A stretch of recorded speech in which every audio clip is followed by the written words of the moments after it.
Welcome back, Bears fans, to another episode of the Bears Brothers Podcast. It's episode number 299, and we're continuing right along with our Week 9 content. And today's episode is our full Bears-Bills preview, in which we're going to take a deep dive into what to pay attention to and expect on both sides of the ball. I'm your host, Will DeWitt, and for today's game preview, I'm joined by my fellow Bears brothers, Brandon Hazlett and Nicholas Moriano. Guys, fresh off another audio mailbag episode, how goes it? And happy November. Happy No Shave November, indeed. I got started a week early. It's kind of annoying me already. But overall, so far so good for the month of November. Good day one, aside from being a little under the weather with a stuffy nose. But hopefully it doesn't affect how I speak tonight. So we'll see how that goes. Oh, I'm excited to find out. But how about you, Nick? The Bears are sitting first place in the NFC North here in November. And I can't remember the last time I've ever said those words. I wonder when the last time was that we could have said those. Was probably when the last time we went to the playoffs, which I won't allude to how long that ago that it has been, but it's been a while. But so it's too long for sure. But yeah, it's November. Time's flying. Holidays are gonna come here sooner than we think, and yeah, it's been a busy. Even though it was the first day of November, super busy at work today. So I'm glad we're talking Bears football to kind of get my mind off things. Absolutely. And the important question is: are you going to shave this November? I think I have to. It gets pretty grisly looking, and I just have to. I have to shave. It won't look good if I don't. Yep. All right, Diva. I knew it. All right, brothers. Today we're going to begin our preview by taking a look at the Bears' offense that'll be going up against a Bills' defense that should not be taken lightly. In fact, Buffalo's defense has allowed only one touchdown in its last 10 quarters at home. And one of the first things that really struck me when I was looking at this Bills defense is that they're just outside the top 5 in terms of passing yards allowed per game. Buffalo's only allowing 220 passing yards per week, and despite that, they're still seeing the 11th most attempts this season. Additionally, they don't give up too many big plays as they're near the bottom quarter of the league in terms of passes of 20 plus completed against them. Only 22, and they've only allowed one pass of 40 plus all year long, and only 4 teams in the entire NFL have allowed one or fewer of those. Now, Buffalo, they force opponents to throw it short, and that's evident by the 6.3 yards per attempt allowed, which is the third lowest in the entire NFL.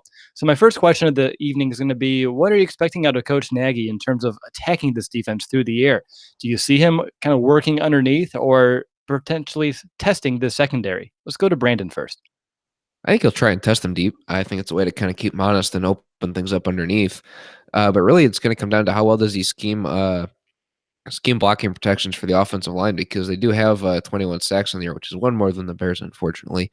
More than the Bears defense, that is. But I think it's really going to come down to how well does Trubisky adapt to pressure, because I think that's one of the reasons why we don't see very many plays downfield for this Bills defense. What about you, Nick? If you had to put on your Nagy visor there, how would you anticipate or how would you attack this defense?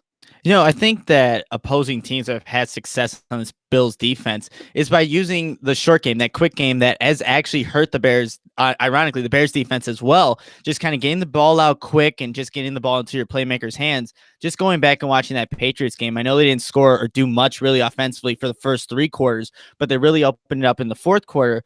But even in those first 3 quarters, the Patriots were able to move the ball by getting the ball out quick, and that's something that we've seen in Soldier Field with Tom Brady and that Patriots offense been able to do. And I think the Bears can definitely replicate that. And that's exactly how you take away that pass rush. It's almost like a similar type of game plan. We've seen teams do this to the Bears to mitigate their pass rush. And I think that's what the Bears can do to, stop this Bills pass rush that has been pretty successful. The one good spot I'd probably say about this Bills team is that defense and how they're applying pressure on the quarterback. So if you get the ball out quick, that's definitely a way that you can take that out of the equation. Yeah, I would tend to agree because even though Buffalo's defense, they're really good at wrapping up ball carriers. I know their secondary does not allow a lot of yards after the catch. They're they're tight with their coverage, and they don't allow receivers to make many plays with the ball in their hands. And even though I say that, I do look at the Bears playmakers as a talented group, and I do anticipate them, like a Taylor Gabriel, to find ways to make plays after the catch on some of these short hitches, these slants, these quick outs. So yeah, I would do the same exact thing, but with that touchdown, the check down mentality here in Chicago, I wouldn't be surprised if you still see a handful of balls go deep and try to test them, over the top. All right, looking at some of the specific players this week, we may still be without Allen Robinson, who's still nursing a groin injury, and it's most likely going to be up to guys like Taylor Gabriel, Trey Burton, Tariq Cohen, and Anthony Miller, all of which are coming off some solid performances against the Jets. And when looking at Buffalo's secondary, I think one of our main concerns should be their nickel corner, Turin Johnson. He's been one of their most effective guys in coverage this season. And even though he's been the most targeted corner on the team, he does a really good job of limiting like the rest of his defense, honestly, though, plays after the catch. And whoever lines up from him on any given play, they're going to have their hands full. But what about you guys? When looking at some of these battles, which ones are catching your eye for either better or worse? Let's go to Nick here first. I think a guy that's it's going to be a good matchup is just Tre'Davious White, and I think Taylor Gabriel might be that guy if Allen Robinson's not able to give it a go this week. He's a good corner, former first-round pick. He's a guy that has been making plays for his Bills defense and someone that you've seen opposing teams kind of stray away from at times. I know last year he had a really good season. I think it was around 5 interceptions, if I'm correct. But Tre'Davious White, a guy that Trubisky, if he's not on target, he can definitely, make you pay for that. So looking at that matchup between Taylor Gabriel, who, in the last game and even against the Patriots, really didn't get going too much. So look for this game for maybe Trubisky to try to get him back into, getting that deep ball. Because, again, we said that Trubisky and Matt Nagy are probably going to want to utilize this. This keeps the defense honest when you're able to do that. So Tre'Davious White, Taylor Gabriel is the matchup that I'm going to be looking forward to. What about you, B? I know we spread the ball around very well here on offense, so plenty of guys to discuss. Oh, absolutely. I'll be looking at Jordan Pointer as one of their safeties. He leads the team with 2 interceptions this year. And the Bills defense as a whole, they have 5 interceptions on the year. But oddly enough, the rest of these guys that have interceptions are linebackers. Lorenzo Alexander has 1. Matt Milano has 1. Taron Johnson, you just talked about, he's a nickel corner, so he's got 1 as well. So don't overlook these linebackers as well, especially in passing situations, because Tremaine Edmonds is a guy who also, he could have had an interception against Tom Brady if he timed his jump right earlier in that game. So don't overlook any of these linebackers really in coverage either. They all do a very good job of being athletic. And like you said, really sticking to their receivers and tight ends, whoever they have to defend downfield. They do a very good job of not allowing many yards after the catch. Yeah, and you talked about Edmonds, and we're still unsure if he's actually going to go ahead and play this week because he's still currently in concussion protocol. And that's why I'm looking right at Trey Burton over the middle of the field, especially if they do have that backup linebacker in the game.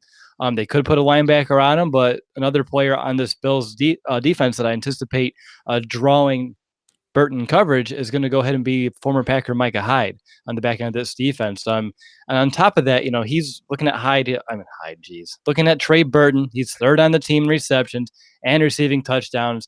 And the Bills, looking at that defense, they run a lot of zone. And what I've noticed from Burton this year is that he has a really good feel for finding the soft spot in zones, especially over the middle of the field, turning around, presenting himself to Trubisky. So even though Buffalo's done a good job at limiting wideouts this year, it doesn't mean also like guys like Taylor Gabriel can't catch something underneath, make a guy miss, gain some yak. There was a great example against the Jets. I can't remember the exact play where Gabriel just did just that. Same thing with Trey Burton over the middle of the field when he can catch one, turn up field and gain an extra 7 to 8 yards after the catch. So for me, I'm looking at Trey Burton, a really big target without Allen Robinson, the biggest target that Trubisky's going to have. So look for him to get targeted early and often. And I'm pretty sure he had 3 straight games that he scored a touchdown before last week. So Trey Burton getting back in the end zone this week would, of course, be great for his momentum heading into divisional play after Buffalo.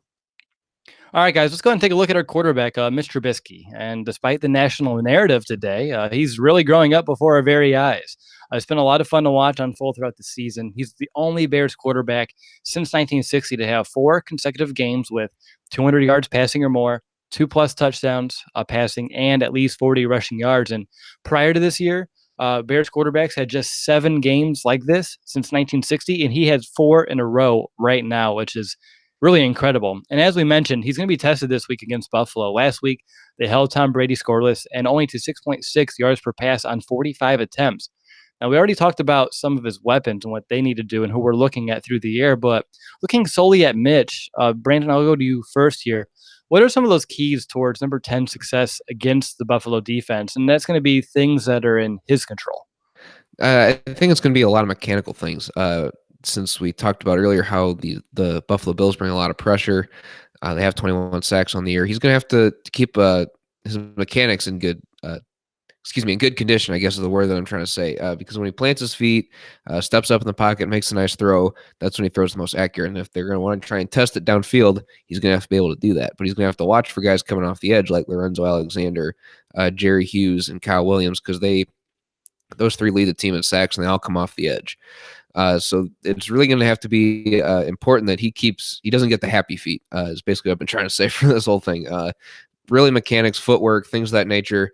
I don't know necessarily that he's going to be nervous and have a shorter internal clock as far as when the sack's going to get there. It's something that we're going to have to watch early, because if he gets happy feet early, he's going to have to really calm himself down to be able to have a decent game, I think, against this Bills defense. This is not a matchup that Mitch should take lightly.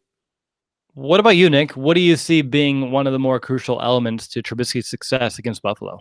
I think it's just diagnosing the blitz, because I think the Buffalo Bills are going to want to do that, try to speed up, like Brandon was saying, his internal clock, but knowing where to actually throw the football and go to checking down where your hot read is at, just again, seeing where the blitz is actually coming from. That's all going to be huge in this game, because one slip up is all it kind of takes to change momentum in a game like this, where the Bills are essentially have no type of offense. They're going to look for their defense to carry them.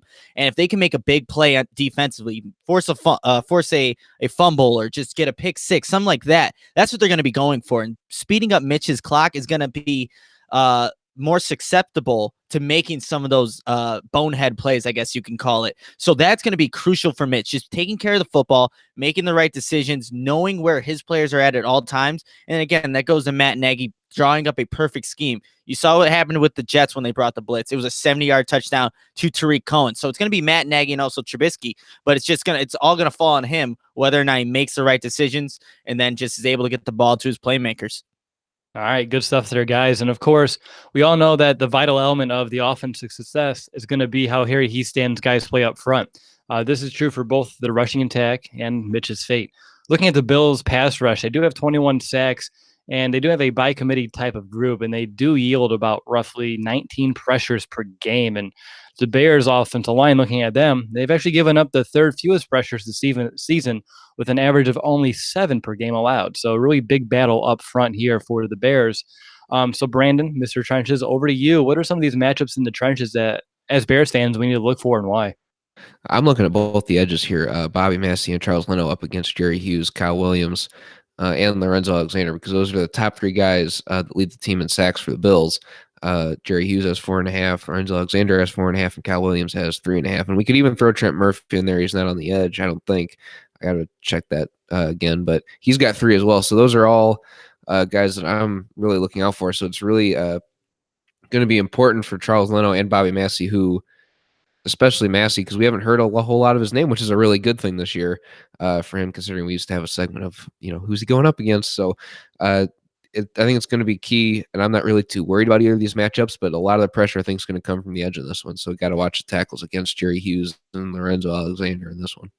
Yeah, Trent Murphy, at least luckily for us, he is still injured. He hasn't practiced yet this week, so we're unsure exactly of his status heading into Sunday's game. But for me, you mentioned one that I'm really paying attention to, and that's going to be Alexander. He's 35 years old, but he's having the best season of his entire career. And when you're watching him, he doesn't have a lot of speed. At age 35, he's not the most athletic edge rusher, but he's like that grinder. He's using his strength, using that power to walk offensive linemen back. And that's what, at least, even though he's having some good numbers this year, I feel thankful that he's that kind of rusher, because Bobby Massey, his number one Achilles heel is speed rushers. But when you have a guy who's, strength versus strength, well, Bobby Massey is one of the stronger right tackles in the entire league. So for me, even though it's a matchup that I'm paying attention to, I would be more worried if he was getting his productivity just due to being a speed rusher. But yeah, looking at Alexander, he had 6 tackles, 2 sacks, and 1 forced fumble against New England. So obviously, he can change the course of any drive, any game. But what about you, Nick? Do you have any battles up front that you're paying attention to? Yeah, a guy that really stands out to me on film is Kyle Williams, number 95, that defensive tackle. Against the Patriots, this is a guy that was just creating penetration, lines up both on the, he'll line up on multiple sides of the defensive line. I saw him even drop back in coverage. This is a big man dropping into coverage, but the Bills like to utilize him in a bunch of different ways. There was a nice stunt that the DN ran with him. He comes down the outside. Brady barely gets the ball off, but gets plastered afterwards. So Kyle Williams is a guy who was making plays, like I said, throughout the entire night in that Monday night loss against the Patriots. So that's a guy with, again, James Daniels is going to be starting in his second game. that's going to be a matchup I'm also just going to be watching for throughout the night. He's a guy that is able to use his strength, his speed, has good hands, able to get offensive linemen off of him. So Kyle Williams is a guy that Bears fans should definitely be aware of. He doesn't have, like you said, the most sacks on this team, 3.5, but he's a captain for a reason, and he really plays, his heart out on every single play. So watch number 95 on Sunday. Yeah, I think that matchup against, James Daniels, who is only going to be making his second career start in a Buffalo Bills, their stadium is one of the more rougher environments in the entire league as well. So for me, the entire offensive line is going to have to be very disciplined in this game to not let that crowd noise really affect them. But just moving right along to the backfield, Jordan Howard, you finally got going, well, maybe to the best degree that we've seen so far this season. Last week against the Jets with his 80 yards on the ground. Tariq Cohen, he continues to be effective with his touches. And Mitch, he's still making plays with his legs each and every week. Buffalo, they've given up 4.1 yards per carry, which is 9th in the NFL, and over 106 yards per game on the ground, which is about average. It's ranked 15th. Just like they are against the pass, Buffalo's defense, they're no slouch when it comes to stopping the run. Like Nick said, this defense is obviously the strength of this team.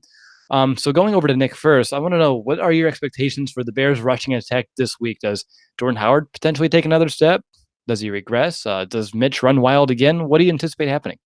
So, last week when I anticipated the Bears ground game wouldn't do anything against the Jets, they were actually able to get going.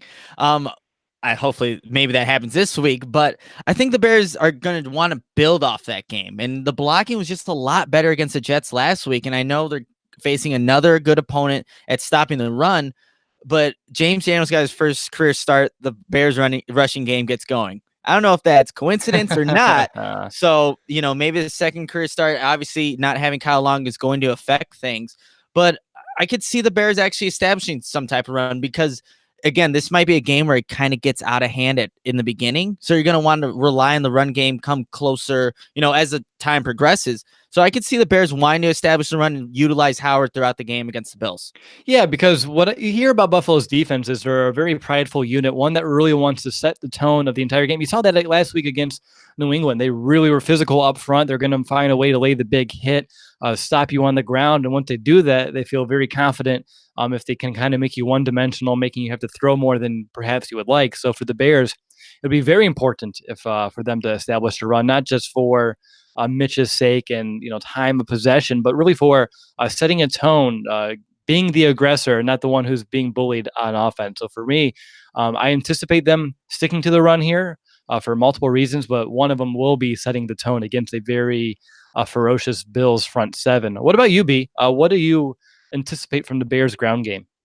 I hope it keeps going. I like to see the rhythm that Jordan Howard got keep going, keep that momentum going. And you guys talked about how important it is to establish run for various reasons. I'll add another one too, is because it can help set up those chances downfield that the Bills typically don't give up. But if you can draw the defense in a little bit, that's going to allow guys, our speed guys, Taylor Gabriel, Anthony Miller, even Tariq Cohen, to get downfield and get some separation from these guys. Because you run enough, they're going to try and cheat a little bit. That's when you burn them. So I think that establishing it early, keeping that rhythm that Jordan Howard has going, even if it's RPOs and Mitch is keeping it, it keeps the defense honest. They have to be able to play up a little bit, and then that's when you can burn them deep. So establishing the run is important for a lot of reasons, and I think that as good as this Bills defense is, this is their weakness per se. All right, now I'm curious, Brandon, what do you consider being the biggest challenge for the Bears offense this week? Probably third down. I know Mitch has a pretty good success rate on third down, but on the road in Buffalo, it's a tough environment. I think Nagy addressed that in his press conference today or yesterday. I forget when he addressed it, but I've seen it somewhere. So I think it's really going to be staying disciplined, especially on third down. Can't have those false starts. Have to be able to really just execute on that down. I think that's going to be very, very important, as it is with every game. But I think third down is just going to be especially more vital because the Bills' defense is tough, and if we can keep them on the field, then that's going to create more chances for the offense naturally. What about you, Nick? Out of all the things Buffalo presents, what's going to be the biggest challenge for the Bears' offense? It's not even what Buffalo does. I think it's with the Bears not taking advantage of their opportunities. We've seen Mitch Trubisky miss a lot of, wide open plays. And so I think the biggest thing for the Bears is taking advantage of those and putting a team away early. So I think Matt Nagy's done a great thing all season, just scheming guys open. So it's not even something that the Buffalo Bills defense presents. It's more so capitalizing on how people are going to be open. So taking advantage of that, I think is going to be the biggest challenge for this Bears offense, because we have yet to actually see that. There's been glimpses, maybe plays, not other than the Tampa Bay game. We haven't seen that be the consistent, I guess, basis for throughout an entire game. So I want to see the Bears actually take advantage of, those wide open players that are going to be running downfield, exploit this Bills defense that has been pretty good against a deep pass, maybe against the blitz as well. So it's more so on the Bears' part. That's what this game's really going to come down to. It's going to be if the Bears beat themselves rather than the Bills beating them. And I think this is a perfect way to maybe cut down that narrative. The Bears can just take advantage of the opportunities presented to them. That's going to be huge for them winning this game. Absolutely. I have 3 challenges that I'm looking at so far this week. Number 1, overcome that hostile environment. You just know Buffalo, they bring it. They bring the noise. They bring the rowdiness. They bring tables. Mitch wants tables, or Yeah. he didn't say that. He took it back, but he wants tables. So remember that for divisional games coming up here, guys. But other than that, overcoming Kyle Long's injury, not just what he's leaving in terms of his talent, but also his leadership, his aggressiveness, his mentality out there, finding a way to overcome that. And then lastly, protecting the ball, really hold on to it, because the Bills, they force the most fumbles in the entire NFL with 14, which is almost 2 per game for them so far this year. So finding a way to protect that ball is going to be a big challenge, because Nick, like you said, with Buffalo's offense, which we'll talk about here in a few minutes, with just how bad they are, you better believe that defense is going to try to take matters in their own hands to win this game, because that's what they've been having to do all season long. And with a guy like Nathan Peterman starting, they're going to want to try to find ways to get on the scoreboard, give their offense some short fields to work with, because they're not mounting any drives themselves. But we'll talk about that in a minute. But I still think that just being very careful with the ball and holding on tight, because they have a really good knack of forcing fumbles. All right, guys, there's anything else in your notes? And Nick, I'll go to you first.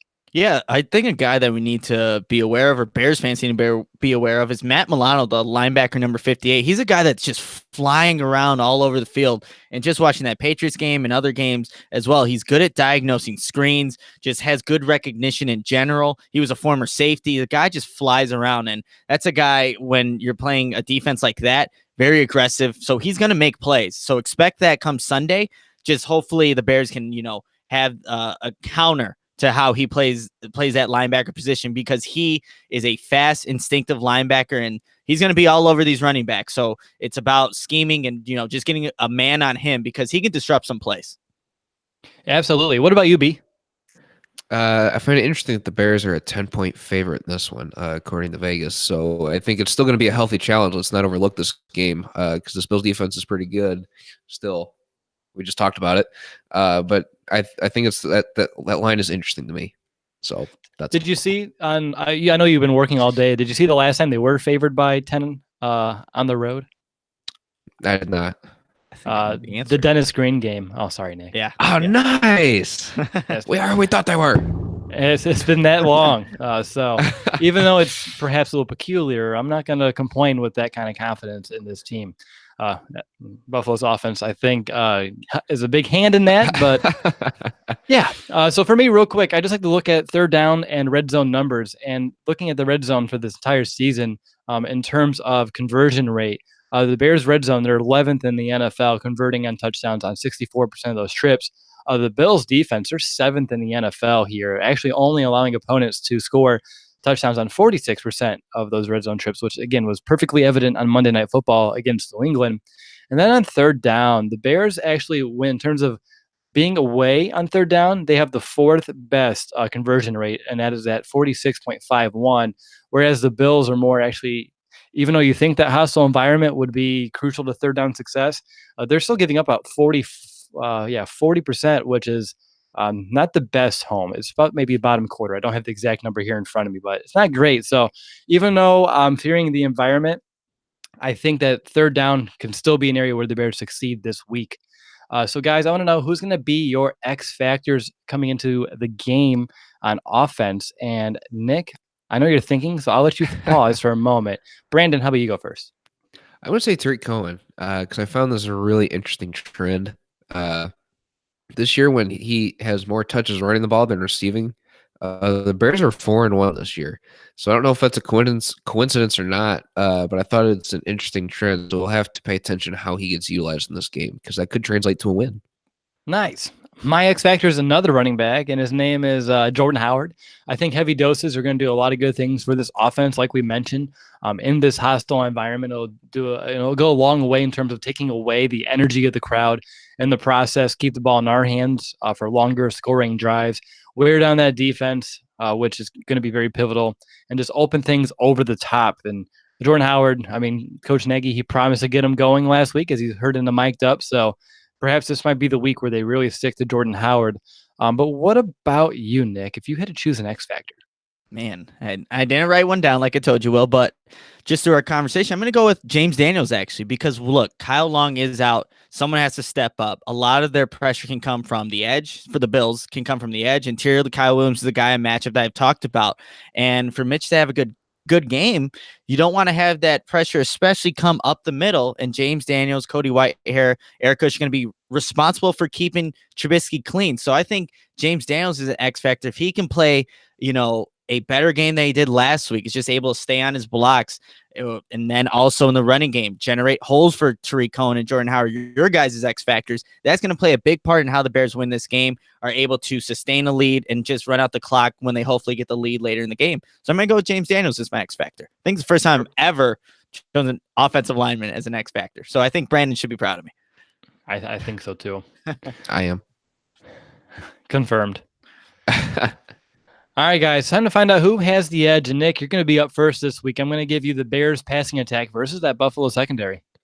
Oh man, that's a tough one. I'll give it to the Bears passing attack. The Bears at times have just not capitalized, but I think going into a hostile environment like Buffalo, that's going to create some challenges. But I think Mitch Trubisky is going to prove all those people, those doubters that came out today, that he can't only throw screen passes, that he's capable of throwing downfield, that he can hit those wide open people, and he's going to just shut those people up. So I'm going to give it to the Bears passing attack.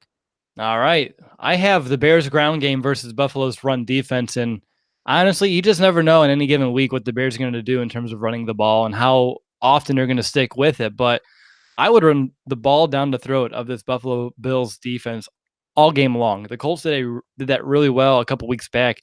They had over 200 yards rushing against Buffalo. And I think if you count in Trubisky, I think the Bears should be able to get around 150 yards, especially if Edmonds is unable to play this week. So for me, I'm going to give the edge here to the Bears ground game, even though we don't have Kyle Long out there leading the way, which means, Brandon, it's time to go over to you, and you have the Bears pass protection versus that Buffalo pass rush. Guess what I brought this week? You brought the broom? I brought the broom. The The Bears offensive line this year has not shown any reason why I shouldn't pick them in this matchup. Despite the Bills having 21 sacks on the year, and they do it, by rotation of guys, there's not one guy that stands out more than another. I think that the despite Kyle Long being out, Eric Kush stepping in, James Daniels stepping in these respective spots, it's still going to be a very tough line to be able to get through for the Buffalo Bills. So I have no reason to pick against the Bears offensive line in this one. All right, good stuff. And that's going to do it for the first half of this game preview. We're going to take a quick halftime real quick. Brandon needs to blow his nose, perhaps drain those sinuses a little bit more for this Bears defensive discussion that's about to come up. But real quick, before we talk about Pro Football Focus's top-ranked defense, I need to tell you a little bit about our show sponsor, SeatGeek.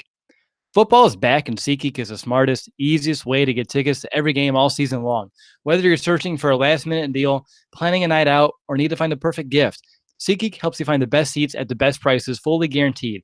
There's nothing quite like being there in person, and SeatGeek will get you closer to the action for a great value. As you know, all the Bears brothers, we have the SeatGeek apps on our phones and our devices, by far the easiest way that we've been able to purchase tickets.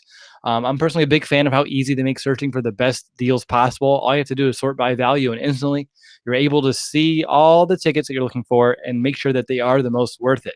SeatGeek is designed to make your ticket buying experience easier than ever. Plus, every purchase is fully guaranteed, so you can shop for tickets on SeatGeek with confidence. And right before the show, I was looking at the Bears' next two home games, right? You have the Lions You have Minnesota. Two very big divisional games. The Bears, one of their big mantras this year is protecting Soldier Field, and a big part in that is you, the fans, the fourth phase, getting out there, showing up, being loud. So I encourage you to still check out SeatGeek. There's not a ton of tickets left for these games, which is fantastic that we're going to be in the middle of November and having meaningful divisional games going on at home. So if you want to root on our Bears, definitely check out SeatGeek before there's a few amazing deals left. So before they are no longer available. And the best part of all, that our listeners, they get $20 off their first SeatGeek purchase. Just download the SeatGeek app, enter the promo code BEARS today. That's promo code BEARS, BEARS, for $20 off your first SeatGeek purchase. Alrighty, you're listening to the Bears Brothers podcast. We're previewing the Bears' Week 9 tilt against the 2-6 Buffalo Bills, and we're now setting our sights on the Bears defense, which will be going up against, well, the worst offense in the entire league. But as we know all too well, that does not mean we should get overconfident in this matchup. Chicago, they are coming off a very strong performance against the New York Jets, in which the defense only allowed 10 points, which is tied for the lowest amount allowed by them this year. And then the Bills' offense is a unit that barely reaches double-digit points per game. They've only found pay dirt twice in their previous 5 games. And the fact that the Bills are going to have to start with Nathan Peterman after Derek Anderson's injury, it appears that this is obviously going to be an offense that the Bears should and must take good care of business against. And I know any given Sunday, but if the Bears, if they struggle to stop Buffalo, I'm going to be beyond shocked. Now, sticking with Peterman, our guest on the Meet the Bills episode called him, and I quote, the human turnover machine. And that's for good reason. 11.1% of his career throws have ended up in the wrong hands. That's right. More than 1 out of every 10 of his passes have been intercepted. Now, this season, he's only hit 40% of his throws with 1 touchdown and 4 interceptions. And his yards per attempt is all the way down at 3.4. So really, no matter how you cut it, how you try to spin it, Nathan Peterman, he is not a good quarterback. So, Nick, I'm going to go to you first here. When you look at it, how do the Bears ensure that Peterman doesn't really decide to have a breakout, a career game this week? And how can you just take care of business against Peterman? Just let Nathan Peterman be Nathan Peterman. I mean, I just saw him throw an interception. I'm watching film right now as we're doing this podcast. And I mean, it's pretty self-explanatory. We've seen what he is, and I know he's still a young player, and maybe there's time for him to grow, but I don't think the Bears need to do anything, crazy. Just play their game plan. Let him make the plays. The Bears don't need to force anything. It would be nice if the Bears got some pressure on him so it just speeds up that clock so he just throws interceptions at a faster rate than he normally would. But I don't think the Bears need to do anything creative. I know last week against the Jets are bringing a lot of nickel blitzes. That's great. But you might not even have to do that. You can just play your base defense like Vic Fangio likes to do and just let Nathan Peterman make the throws, which he can't do. So this isn't a game where I see there's no way. If the Bears somehow lose a Nathan Peterman, like I told Brandon on our audio mailbag podcast, that'd be the worst thing ever. You could potentially lose to Peterman and Osweiler in the same season. That'd be awful. But it's not going to happen. This Bears defense is far better than whatever Nathan Peterman could throw at you. I know I didn't provide, I guess, the best analysis because I haven't seen anything from Nathan Peterman to be wary of for this Bears defense. They're going to take care of business. No, that's fair. It's a very fair statement. Where do you stand in terms of personally, if I was going to scheme against him, I want, like you said, I want to be overly creative with my, coverages and all that, but maybe I just run a lot of single high, really stack the box, take away some of these easy throwing lanes underneath. What about you? Would you do the same? Yeah, I think that's a good way of trying to just stop Nathan Peterman, which I'm pretty sure no defensive coordinator is ever saying that. But that's a good way to just take away those checkdowns. Like Brandon said it best when we were watching that Dolphins game in Miami. Brock Osweiler was a one-read guy. If that wasn't there, that second read, who knows where that pass would go. So I think Nathan Peterman's the same way. If that first read isn't there, all right, from first down to interception. That's basically with the progression of a Nathan Peterman. So that would be a great way of trying to eliminate the easy passes than having him to make a play, which we've seen that he cannot do. What are the chances we see Matt Barkley this week? He was just signed. I know, that would be pretty interesting. The Matt Barkley revenge game. I would prefer not, but I mean, yeah, you me never too. know. What about you, B? Anything else you want to mention about Peterman? Again, it's very difficult to come up with these very creative ways to combat it because he's combated himself throughout his entire career. Oh, absolutely. And his career completion percentage is 45%. So if it's not an interception, it's falling to the ground. So I I think the best way that you beat him is to keep him in the pocket because he's not going to run or scramble. Let him make his own decision and let it be a mistake. So I don't have any issue if the pass rush isn't there this week because I'm not saying don't send the dogs, but it's not going to be an issue because he's going to beat himself more times than that, like you guys already touched on. All right, sounds good. Now, moving right along to this target, Terrell Pryor, he joined this team this week to help the receiving room, and he does have a chance to play. His 235 yards receiving in 6 games with the Jets this season are only 46 yards short of the Bills' leading receiver, which is Zay Jones. Now, the running joke that I've seen here in Buffalo is that he is now the best wide receiver and quarterback on the team. So we have that. Buffalo's wideouts, they've averaged an NFL low 93 receiving yards per game this season. And of course, they've had some inconsistency at the quarterback position, which hurts, but there's some serious question marks about some of the talent at wideout with Zay Jones still kind of coming into his own. Kelvin Benjamin, I think our guest called him one of the most lazy receivers he's ever watched in Buffalo, which is, of course, a very strong statement to make from a fan of the team.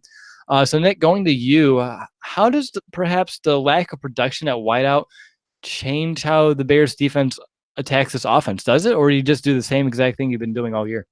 It's going to be similar to how they played the Jets because there really wasn't a threat at receiver in that Jets game. It was a bunch of nobodies kind of running routes, and you see what happened in that Jets game. A lot of people weren't able to get open. Sam Darnold wasn't able to find any open receivers, and then you lose 24-10. They shouldn't even have scored that touchdown if the Jackson penalty doesn't happen. So I think it's a similar to the same kind of game plan. You keep everything in front of you.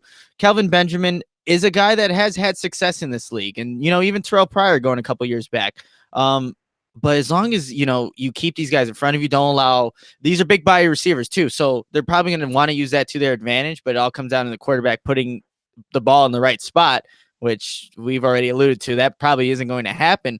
So that's maybe the only advantage I see for the wide receivers, but they got to get open. They're not very good at that, being bigger guys who – I mean, Terrell Pryor's on another team for a reason. They didn't make it out with the Jets, and there was nobody there. How can he not beat out anybody there? I know there's an injury, but still. And Kelvin Benjamin is not a guy that has been translating well in Buffalo, so I'm not too worried of what these receivers bring in this game against the Chicago Bears. Zay Jones is a guy, I think he's a pretty good route runner. That's about it. So I think the Bears just stick to their game plan, use a lot of Bryce Callahan on the field when you have those slot receivers, but that's about it. Yeah, they don't have a lot of top end speed, which really goes back to my, playing a lot of 8-man in the box type of defense, because the only one that can, not the only one, but the one person who I would be worried about over top would be a Kelvin Benjamin with that big body. He does have 4 catches of 20 plus yards this year.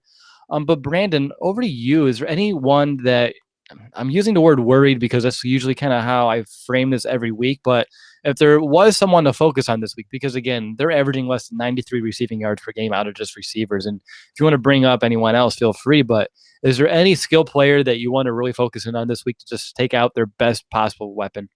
I think it has to be Zay Jones because, sorry, can't breathe out my nose. But Zay Jones is, he's leading the team in receptions and receiving yards this year. That kind of says something to me. Granted, that might be because Kelvin Benjamin is lazy.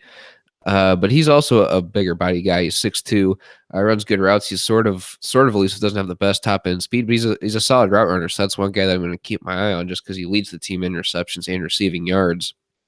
But I think that they had to bring in Terrell Pryor along with Kelvin Benjamin and along with Zay Jones because these guys are bigger, and that's kind of what Nathan Peterman needs to get the ball to his guys.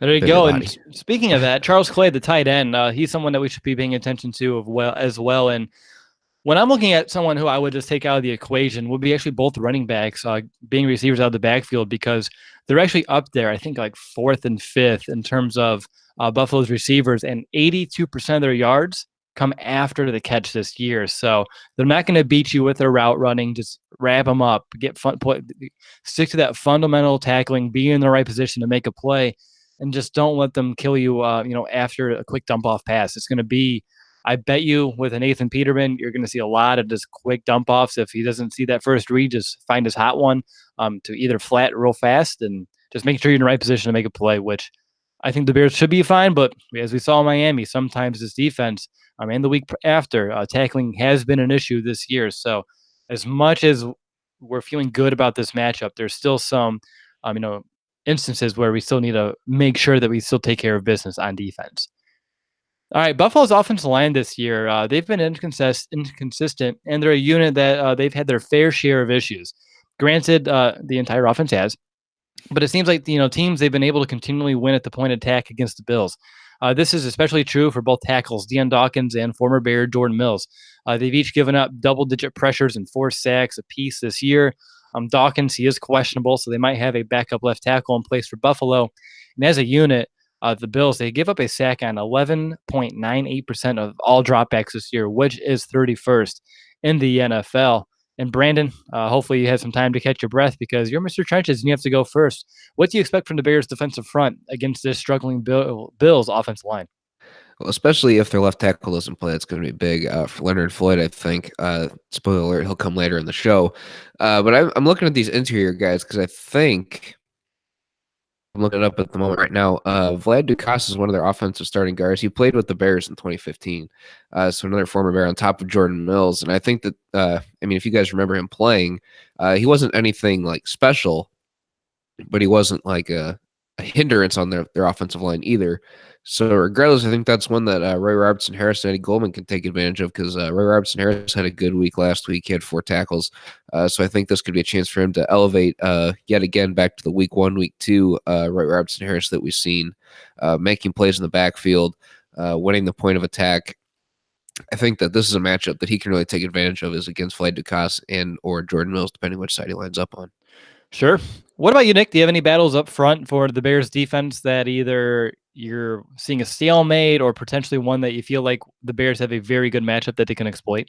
Yeah, depending if their left tackle Deion Dawkins actually does play. If he does, he's still not there. He's not a very good player, honestly. What I saw from film, just watching him, that's where a lot of the pressure is coming from. Whatever quarterback's out there, versus the Patriots, it was just consistent pressure throughout the night. So that's a guy that you can definitely take advantage of, especially for a struggling Leonard Floyd who needs to find that pass rush. This might be a good opportunity for him. And then also the center, I hope I'm pronouncing his last name right, Russell Bodine, whatever it may be. He was a guy that was driven back. Yeah, Will just making, we don't pronounce names on this podcast. We don't get paid to do that. Russell Bodine is a guy that was driven back a couple of times just with straight, power, force. Keem Hicks, that perfect guy. Eddie Goldman, a perfect guy to just kind of get after him. And also, he allowed the defensive end to against the Patriots, allow the defensive end to loop around him on a stunt, so they're susceptible to those. Get these offensive linemen thinking a little bit more than they should, and that's just going to create success, hopefully getting to the quarterback.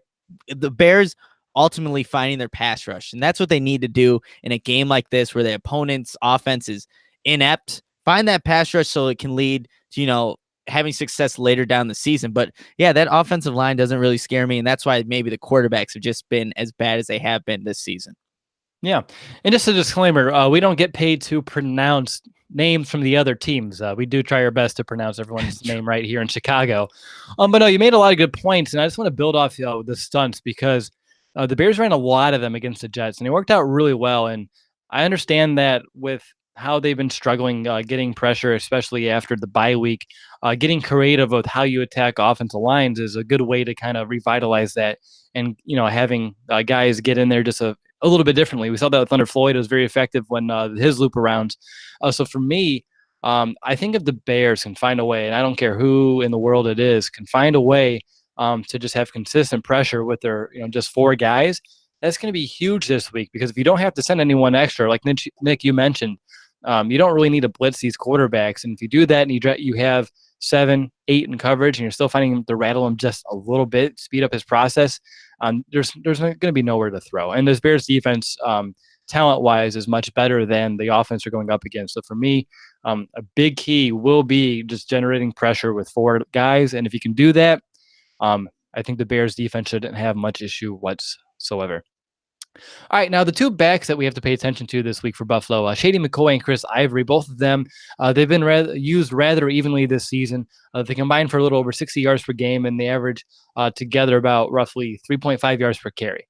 Now, the Bears are coming off a very dominant game in terms of stopping the run as they shut down the Jets, and they're only allowing 83 rushing yards per game. And Akeem Hicks, I pulled it up on my phone. He had a quote that was tweeted about 10 minutes before we went live that I really liked, and It was, if you can't stop the run, they'll run on you all day, and it's demeaning to a defense. And it goes back to Brandon. I know you always like to allude that Akeem Hicks has always said that the very first goal of this defense is to stop the run, and Hicks makes a very good point there in terms of the importance of it. So Nick, to you first. Do you anticipate the Bears defense being able to replicate what they did last week against the Jets, and why or why not?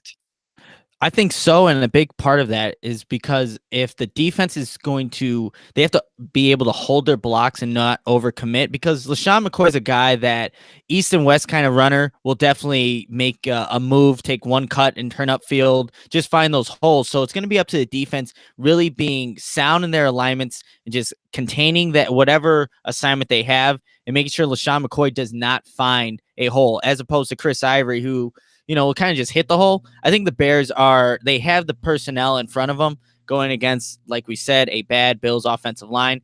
They're built to stop this run in this game, just like they did against the Jets last week. So I am confident that the Bears can maybe not replicate those numbers, because they did a phenomenal job stopping the Jets running game, but they're definitely going to be, in a good position to somewhat replicate it. Not maybe to the extent, but be in a very good position too. What about you, B? Any expectations for this Bears run defense, the only defense that has yet to allow a rushing touchdown this season? I think they can get a forced fumble out of LaShawn McCoy in this one. You guys seen how he carries the ball? He holds it out there like it's a loaf of bread. And I think that the people in France carry their bread tighter to their body than LaShawn McCoy does carrying the football. So I think this is one where LaShawn McCoy, he's a guy who averages 3 or 4 forced fumbles, a year. He doesn't have one yet. So that kind of tells me that this might be the week where he can cough one up. He hasn't had one yet this year. So I'm looking for that. Which Bear can get in there and strip it out of his hands, because he holds it pretty loose. And when he hits the hole, he tucks it in. But after that, outside of that, he really doesn't. He carries it pretty loose. So let's take advantage of it. Brandon's looking for the law of averages to come back into reality for Shady McCoy this week.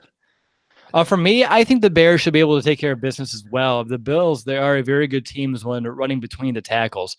One of our writers on our site, Steve Letizia, he came out with a by the numbers, and one that really stuck out to me was the Bills, when they're running between the tackles, they average 4.3 yards per carry. But when they try to bounce it outside, that number drops to less than 3 yards per carry. And that goes back to what we talked about with their offensive line and with the pass rush allowed. The tackles are very much the weak points, where the interior is a little bit more consistent, a little bit more up to par. So I think since the Bills' strength is running right down on defense's throats, which is right in the heart of the Bears' defense, I think that's asking for trouble, because the interior defensive line for the Bears are really strong against the run. Akeem Hicks, Eddie Goldman, Bilal Nichols when he's in there as well, Roy Robertson Harris. The Bears, there's a reason why they're the third best defense in terms of limiting teams on the ground. And those 3 guys up front do a great job of, they start it all. They really do. And without them, if they're getting blown off the ball, we wouldn't have numbers like we do. So I think the Bears defense should and will get the job done. All right. Is there anything else in your notes that you guys want to bring up, either about the Bills offense or the Bears defense? Let's go to Brandon first. We got to kind of watch out. I think it might have been desperation against the Patriots why they were running some of these plays, but they had LaShawn McCoy lined up in the Wildcat a couple times because it's some funky formations. So let's just make sure that we're disciplined and make sure we know who's where on the field as far as defense goes. Absolutely. What about you, Nick? I was about to say that, Brandon. Just watching, I think for the Bills to have any type of success on offense, they're going to have to get creative. Also, in that Patriots game, they throw a flea flicker in there just to make sure that the defense is, being honest at least. And like you said, LaShawn McCoy is lining up in the Wildcat. They're going to throw some creative formations at the Bears, so they have to be ready, aware of what's going on at the field, know their assignments. A play that was ran that Adrian Amos did a really good job of last week against the Jets covering is that wheel route out of the backfield. LaShawn McCoy ran something like that in the game against the Patriots, and actually, who was it? Derek Anderson actually connected with him. So it's just these things that you don't typically see on every down that the Bears just need to be ready for, because it's a 2-6 football team trying to find some kind of life. They're going to throw everything at you because everything hasn't worked so far. So just be aware of whatever can come at you this Sunday. Good stuff. For me, of course, real quick, just wanted to give you guys some red zone and third down numbers, because those are just so much fun, especially when the Bears are the best team in terms of limiting red zone trips per game, only allowing 2.1. And the Bills offense dead last in terms of reaching the red zone, only about 1.6 times per game. And on third down, the Bears are 8th in terms of conversions, allowing opponents to move the sticks on 35.6% of third downs. The Bears, they do a great job of forcing 3-and-outs. Over 27% of their drives end up in 3-and-outs. And the Bears defense also is the second best first down defense in terms of yards per allowed, 4.3. So, of course, the Bears defense winning in the early downs will be another big key this week. And then the Bills' third down offense, 31st in the NFL, only converting on 27.5%, which is, of course, a big reason why they've been unable to do too much. So, guys, I want to know who's going to be your X factor for defense this week. And Nick, you're up first. You know what? I'll go with Leonard Floyd. Well, I'll go with Leonard Floyd, even though he hasn't proven. Actually, last week against the Jets, he did have a better game. Let's see him build off of that. It's a great opportunity going against a not so good Bills offensive line that, like I said, the left tackle is not very good. Let's see Leonard Floyd make an impact. Give Bears fans a positive moving forward. So I'm going to give it to him. Contain the edge, getting after the quarterback, and, just forcing that internal clock just to go a little bit faster, hopefully causing some turnovers. So Leonard Floyd is my X factor. Sweet. My X factor, Roquan Smith. I have a feeling that we're going to see heavy doses of both the running backs for the Bills and as runners and as receivers. So I want to see how well Roquan can attack downhill, limit their impact, wrap them up, especially in the flats if he has to go in and chase them. And with Roquan's, sideline to sideline speed, that closing speed, I want to see him limiting plays after the catch if he is going to be in coverage against some of these running backs. What about you, Brandon? Who is going to be your X factor? Well, I'll have to go with plan B because even though Nick still doesn't write down his X factor, he's still taking someone's week in and week out. So my plan B is going to be Kyle Fuller in this one. I know the wide receivers aren't necessarily all that talented. The Bears have a lot more talent in their secondary than the Bills do in their receiving core. But if we can just lock down their top guy, Zay Jones, or if since Calvin Benjamin's supposedly one of the laziest receivers in Buffalo, then let's just shut down the only guy that's worth putting out an effort there.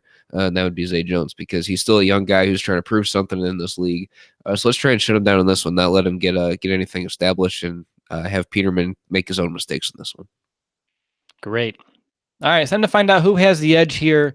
And the first up is going to be the Bills passing attack versus the Bears secondary. I gave myself that one. I don't know why. Maybe it's because it's the easiest of the week. So do I even need to explain why I give the Bears the edge here? No. Okay. Nathan Peterman. We got 2 words for you. All right, Nick, I'm going to give it to you. Bills ground game, Bears run defense. It's going to be the Bears run defense just because they are going to be one-dimensional in this game. So all you got to do is stack the box and be able to contain your lanes, and the Bears will be just fine. And I think defensive front for the Bears last week did a great job of allowing the linebackers to roam free. It's going to happen again this week against the Bills. Great. And Brandon, over to you. Last but not least, I see the broom already. So Bills pass protection, Bears pass rush. I'm going to give it to the Bears pass rush. I think there's just a lot more talent on that side of the ball than the Bills have on their offensive line. Somebody or multiple somebodies is going to have to step up in the front 7 to get a sack or 2 because I haven't seen anybody since Khalil Mack's had his injury problems do it lately. So I'd like to see somebody or somebody's step up. And if they can't, if somebody doesn't make a bold statement in this one or some sort of move to show that they are the next pass rusher outside of Khalil Mack, then there's some serious issues that need to be addressed in this locker room before we get into the division games. So I give it to the Bears pass rush. Well, we'll have some bold statements coming up in a matter of moments, so don't worry, B. Oh, good. But first, we needed to go ahead around the horn and have our quick little hit on special teams.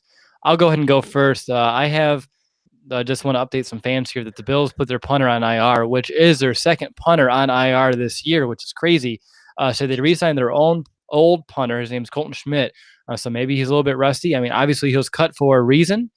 So not having they're down like their third option at punter this year, just something to think about and keep in your mind as a fan watching this game. Over to Brandon, what's going to be your little special teams tidbit? That's actually, I think, impressive that they have 2 punters on IR. Just want to throw that one out there. But going to Buffalo, I think it's going to be, I don't know what the temperature is going to be, but we got to watch for Cody Parkey if he gets those chances for 50-plus yard field goals. Not his strength this year. So if he's given the opportunity and the Bears are up, does Matt Nagy try and instill some confidence in him? I think that'd be something interesting to watch for. All right. And Nick, over to you. Yeah, speaking of field goals, the Patriots, that's all they had within the first 3 quarters of the game against the Bills on Monday night. It was 9-6 going into the fourth quarter. So let's see how Cody Parkey responds. If this is a good Bills defense, we've established that, we talked about it. So it might come down to Cody Parkey making these field goals, and let's see where his confidence is at. We know that he's missed a couple times this season, and I feeling like right now his confidence is maybe a little shaken. This would be a game where I think he's going to get opportunities to kick field goals. Let's see if he can, make them, because that's going to be a big thing moving forward. We got to have a reliable field goal kicker in those close matchups where you just can't get in the end zone sometimes. This might be a good game to demonstrate that he was worth the money that the Bears paid him. Absolutely. Good stuff. All right, now it's time to go through our predictions and end this show. And the first things first, we must hand out our bold predictions. So, Nick, right back to you. What do you got?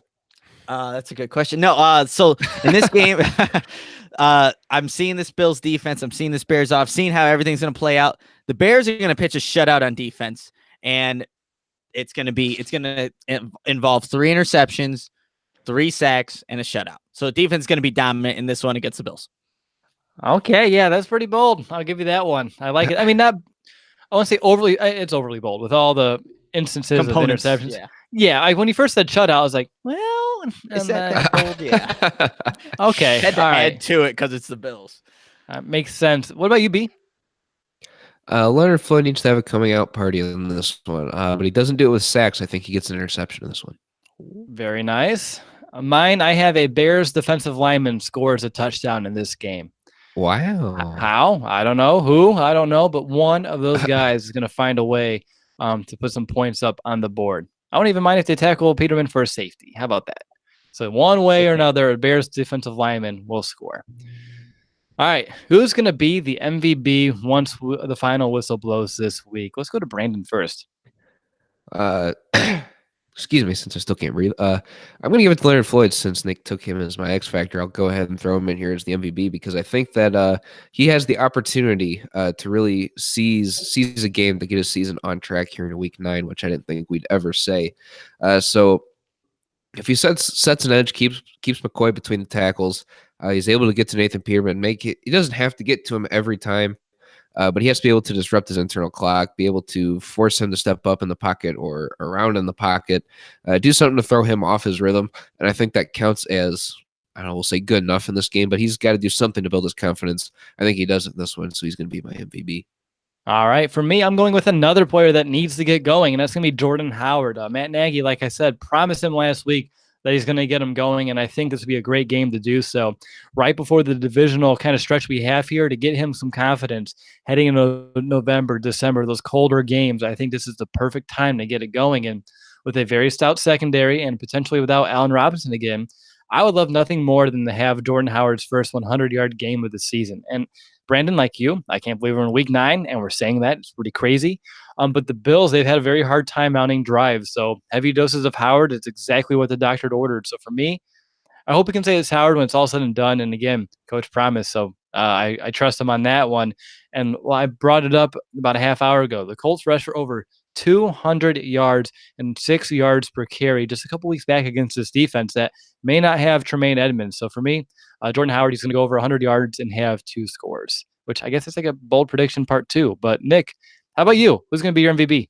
It was going to be Jordan Howard until you said it, but looks like you stole my notes that I didn't have, so that doesn't work out. I'll go back to my guy, James Daniels, a guy that doesn't get enough recognition. The offensive line doesn't get enough recognition, let's be honest here. But it's going to be a big part if the Bears are able to run the football, pass, be able to keep Trubisky upright, keep that offense going. And I know it's a group effort, but the individual play of one guy can definitely help in all those aspects of the game. Wow. I chose a Hoosier. You chose a Hawkeye. Brandon, you didn't choose a Boilermaker. Do we even have any? I don't think the Bears have one. Oh, what a pity. Darn. No, that's good stuff. I mean, honestly, if you can say James Daniels is the MVP after this week, that would be huge for him to step into that role and do exactly what he needs to do in order to allow that to happen. I don't think we've ever had a single lineman be the MVP unless it was like a tackle going up against a premier edge rusher and held him to like 0 sacks. We would have to go back and through our archives and check that out. But it's time to hand out some game predictions. And real quick at the standings, I'm in last at 4-4, and I'm proud of it. Nick and Brandon are 5-3 because they chose against the Bears against New England. So Brandon, over to you first. What's going to be your prediction? I have the Bears winning this one. I give the Bills defense a lot more credit than I think some people are willing to give it. I have the Bears winning 18-10. 18-10. Brandon, what about you, Nick?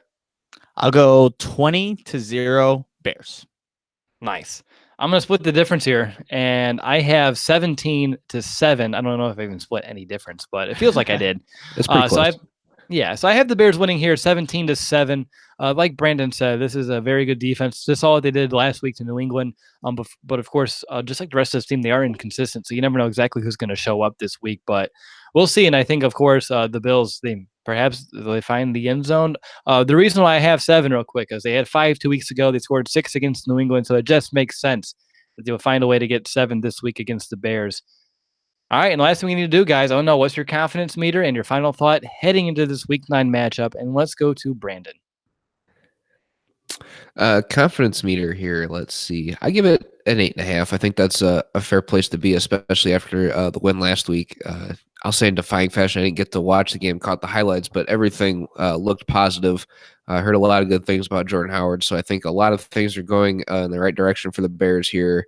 And all the more reason to pick them in this one, especially against a struggling Bills offense. As long as the defense shows up, the offense will find a way to score points. Matt Nagy does a pretty good job of making sure that's going to happen. So I'm not worried in this one. I give it an 8.5. 8.5 for B. Nick, I'm assuming you're going to be over the top. This is a 10. There's no way in hell the Bears are going to lose to the Buffalo Bills. It can't happen, because if this is a true playoff team, a team that wants to play the meaningful football later in the season, they can't lose this game. There's that offense for the Buffalo Bills shouldn't be able to do anything against this Bears defense, and the Bears defense should be able to just take care of business. There's no way the Bears lose this game. So it's a 10 on the confidence meter. Obviously, every week is a challenge in the NFL, but this is a game you absolutely have to win. So I give it a 10. All right, for me, I'm giving it a 9.5, and the reason why I didn't give it a 10 is because Coach Nagy said that no one in the building is going to overlook the Buffalo Bills, so neither will I. I won't give it a full 10, but I am pretty darn confident heading into this game because, even though they beat Minnesota, that was with a different quarterback, they hung in there rather well against the Patriots.